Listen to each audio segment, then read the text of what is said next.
Bristolin and shock absorbers. Well, they made some jacks for me and some other stuff. I forget what the contract was about, but like I said, I had a problem.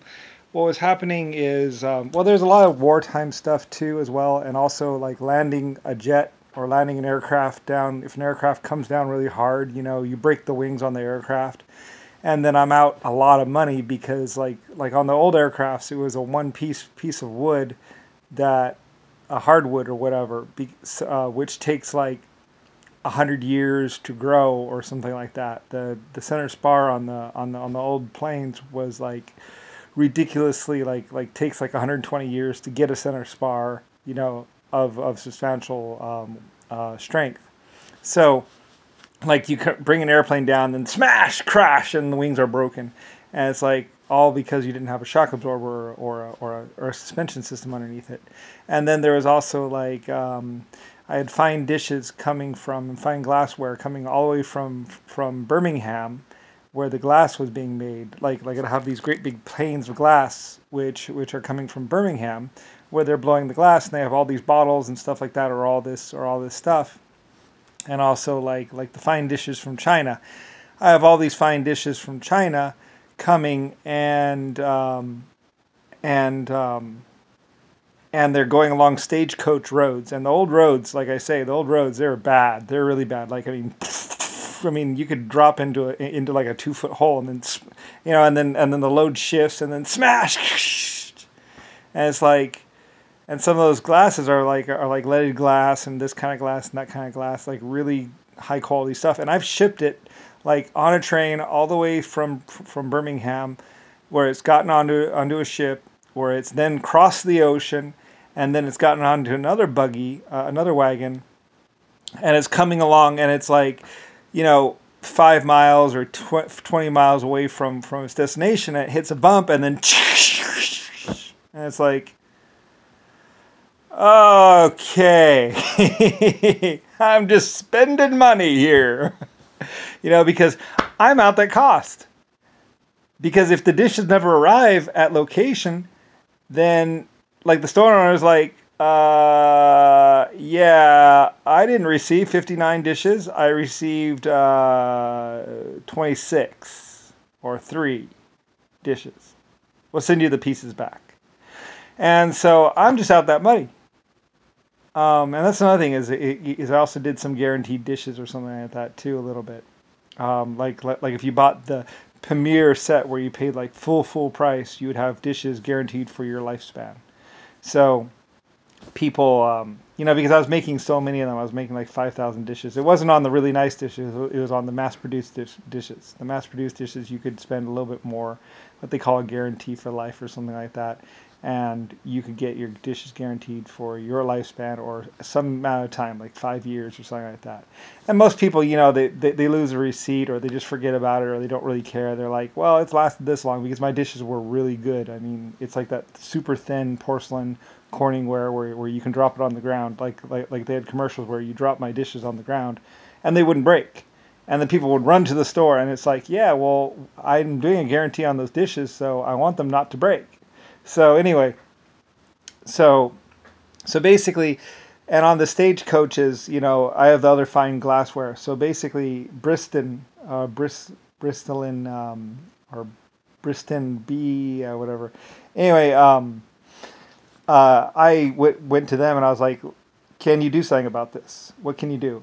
And so, and it starts out actually with a stagecoach and like the people who first started the company, and they're doing like some rubber stuff or some rubber shock absorbing for the stagecoaches. So the stagecoaches will just kind of like, it's dampened, you know. And then later on, you know, as I get into the aircraft and I get into other things, I'm like, you're my team.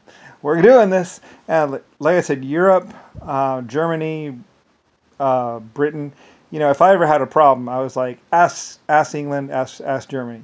Like, those people over there, they know what they're talking about. They always have known what they're talking about. They've probably forgotten more than anybody else. You can always just pull a German aside, or pull someone from Britain aside. You know, those colleges and up in there, and the different companies. They've done everything. They've done steam power. They've done catapults. You know, my catapults on my steamships. That was That was Britain. That was Germany. Who do you think designed the catapults for the aircraft carriers for my American aircraft carriers? Germany, Britain. They designed them. You know, it's those scientists. Just like my nuclear bombs. That was Germany. That was Britain. That was England. You know, those experts over there, they knew everything. Like they were my expert team. You know, if I ever had a problem, I was like, you're my people. I need you to solve this problem. And old people be like, with their little side rolls. I love them. I love them so much. I'm serious. I'm homesick from because my German and my Britain and also my Birmingham people, they were hug, like they were my people. Like, I mean, that's why through the war and everything else, I was like, we got to protect these people. These are my people. You know, I want them and their family protected at all, you know, at all costs, basically. You know, keep them safe. Put them somewhere really safe. You know, I don't want anything to happen to these people. Like those people had been with me from the beginning. You know, their families and their like I said, I didn't just protect people, I protected whole families. It's like I want their families, their children and their wives and even their extended families to be moved and protected because I don't want anything to happen to them. You know, they were my people. They built my tanks, they did my armor stuff. You know, if anything happened to any of my Germany or my Britain people, like, it's like, just like stab me in the heart because they were my people. You know, I mean, you know, anyway, so, and they built all my super good stuff, like all my steam power stuff, all my stuff, like they were always behind me. The Irish people, they were, you know, they would go in, you know, if I'd have a problem with a mine, I'd send in the Irish, and the Irish would go in there and they would clean it all up, and they'd figure like, well, you got this problem, you got that problem, you know, and then they would send back, and they would found things, you know, they would use the foundries and like the mineral. I mean, my Irish, I mean, they were like my, they were like my if it has to be built, ask an Irishman, you know, because I mean, like government didn't get in their way, other countries didn't get in their way. They're like, we're doing this, step aside. So I mean, they, you know, same thing with Mexico. They went into Mexico, they put in a water system. I paid them with gold, you know, and they, you know, they got it done, and then they left and went home. You know, the Irish people were always, they were like my people. You know, and so when I needed a mine to produce gold or whatever, you know, they went in there and they did it. You know, and those were the people I used. You know, their families and their family members. You know, they were like 20th generation miners, 10th generation steel foundry people. Like they knew how to make the steel and what to put in it. So I just used my same families, my same team over and over again, and I love them. I cared a great deal. I put, you know, I hired people, you know, got people, protected them, paid them really well, and treated them the best because when you have good people, you hang on to them.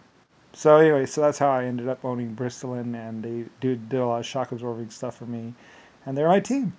You know, I mean, I had my team, my people, you know, and they took me a long ways. I mean, they took me a very long ways, and I really adored them. Made sure everything was set up for them. It's like I want you to have everything you need. So, like when I had money, I was like, I want you to have everything you need because you've been my team so far, and you guys have always come through for me. So, you know, I'm gonna make sure you have everything you need. So, like that's why K-19 was set up so well. You know, I just spend whatever it cost. You know, at times, like certain groups, I would just write a blank check to because it's like. I know, I trust you. You're German or you're English. Germans, yeah. You know, any German, you can basically hand them a blank check, and they'll, you know, Germany especially. You know, you can trust them. You know, I could always trust them, and they're always 100% honest. I never met a lying German. Like they have a ridiculous background for being really good people. So.